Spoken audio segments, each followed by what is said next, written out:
સુરત મહાનગરપાલિકાના transport chairman Somnath મરાઠેએ BRTS અને city બસમાં સરપ્રાઇઝ ચેકિંગ હાથ ધર્યું અને મુસાફરો પાસેની ટિકિટ તપાસ હાથ ધરવામાં આવી. સાથે બસ કંડક્ટર અને ડ્રાઈવર પાસે આઈ કાર્ડ ચેક કર્યા, જેમાં એક કંડક્ટર પાસે યુનિફોર્મ ન હોવાને લઈ નોટિસ આપી તો અન્ય કંડક્ટર પાસે આઈડી કાર્ડ તથા અન્ય પુરાવા ન હોવાને લઈ 7 દિવસ સસ્પેન્ડ કર્યું, જ્યારે એક ટિકિટ ચેકરને પણ બેદરકારી બદલ 7 દિવસ સસ્પેન્ડ કરાયો છે. નમસ્કાર, સોમનાથ મરાઠે, પરિવહન સમિતિ અધ્યક્ષ, સુરત મહાનગરપાલિકા.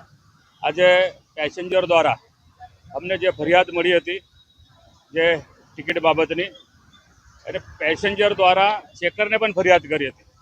ચેકરો નિયમિત ચેકિંગ કરવા માટે આવતા નથી, તો અમે જે આકાર એજન્સીના ચેકર અને જે કંડક્ટર છે, આજે અમે કોમલ સર્કલ પર જે 105 નંબરની બસને અહીંયા રોકી હતી.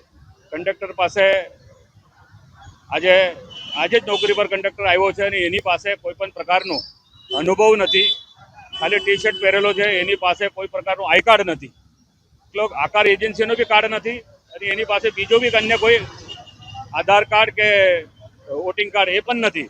તો એને કેવી રીતે મતલબ આપણે કંડક્ટર માની શકાય? એના કારણે એને પણ અમે 7 દિવસનો સસ્પેન્ડ કર્યો છે.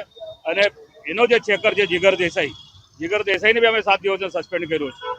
અને આ બંનેનું ખુલાસો આકાર એજન્સી નહીં આપે તો આકાર એજન્સી પર પણ મોટી કાર્યવાહી કરવામાં આવશે. આજે અમે જે ચેકિંગમાં અમે નીકળ્યા છે, જે બસ અમે પકડી હતી એમાં કોઈ પણ પેસેન્જર ટિકિટ વગરનો મળ્યો નથી, પરંતુ કદાચ એમને મેસેજ મળી ગયો હશે એટલે કદાચ ટિકિટ આપી ચૂક્યા હશે.